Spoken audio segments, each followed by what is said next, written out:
just like that passage the maiden had read countless times in books.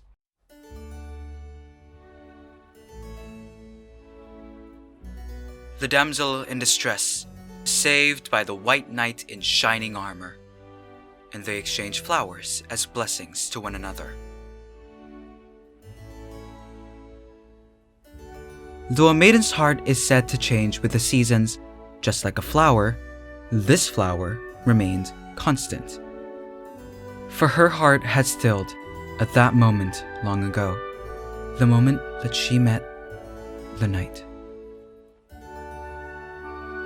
For the maiden's time stopped still the day she met the knight. Nothing mattered to her anymore, not even love and youth. She sought him constantly, wandering far like a lost bird without a nest to cling to. May my love reach the knight, she prayed. Meanwhile, the knight dedicated himself to the pursuit of chivalry. Would the knight see the scenery she dreamt of?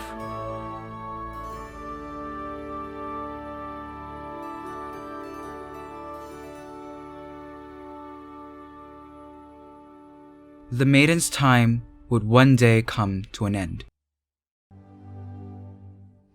But her waiting would not. The short hand seemed to constantly chase after the long hand, much like the incessant longing that filled the maiden's heart and mind. Years after the event, she still remembered the knight she met that day. The white knight that came for her. The white knight that she had been waiting for ever since. Indulging herself in pastries and tea, she cared not one bit about the mundane world. This was her privilege as a maiden. This flower shall be my medal. That is all I need, the knight said to her in the day they met.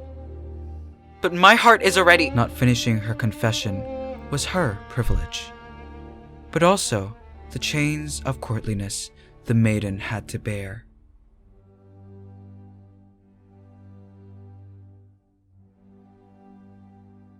For years, at the end of every day, the maiden would brush off the dust on her hat. But the passage of time showed in her face too, and unlike the dust, it could never be brushed off. As time passed, fewer and fewer quarters visited her with flowers. What did it matter? For her, time had already stopped long ago on that fateful day. In the days when wildlife still roamed the earth and monsters had not yet appeared, the Viridescent Venerer would use a white wildflower to conceal her human scent. Thus, it was said that to seek the silent and gentle Viridescent Venerer, one just needed to close one's eyes and walk barefoot through the forest, following the subtle fragrance of wildflowers. Only those who could tread as softly as a hunter could avoid making the leaves crackle underfoot, alerting the queen of hunters to their presence. It was also said that the one who eventually found the hunter was a boy.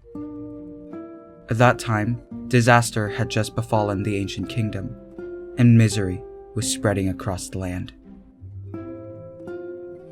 In the past, when the Viridescent Venerer's arrow hit its target, she would come down and stroke the fur of her prey gently until its life force returned to nature in peace.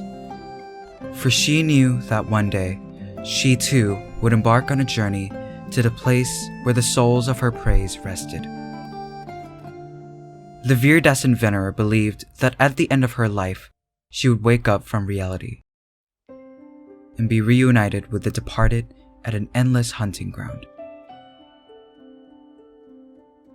But she also believed that the moment her arrow pierced through the monster that had killed the boy, that endless hunting ground at the end of her life was gone from her grasp.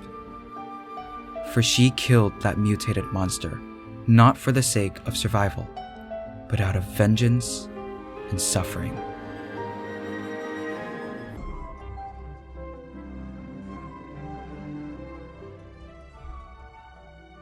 Legend has it that when the Viridescent Venerer walked barefoot in the fields, the grass beneath her feet would tell her what the birds in the trees could see, and the mud she trod on would speak to her what the roots in the earth could hear.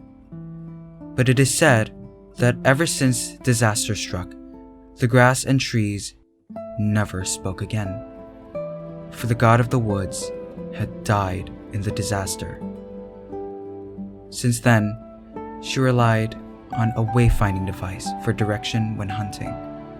At a boy's request, the queen of hunters ceased hunting birds and beasts. Instead, she made the monsters that brought destruction and suffering to her prey.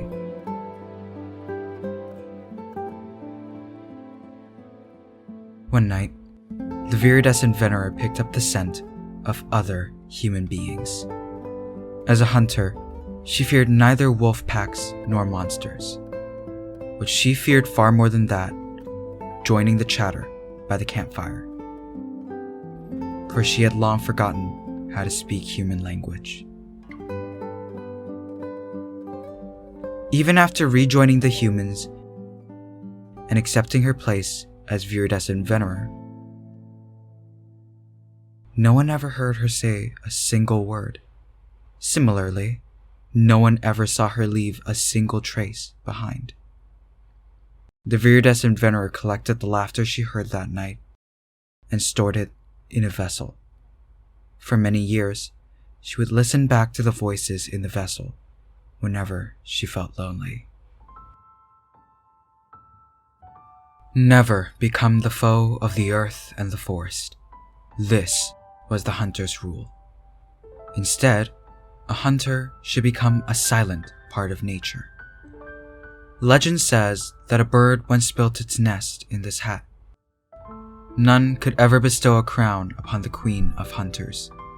The only one superior to her was nature itself. In the crisis that soon followed, her hunter's hat became a frightful sight for monsters to behold.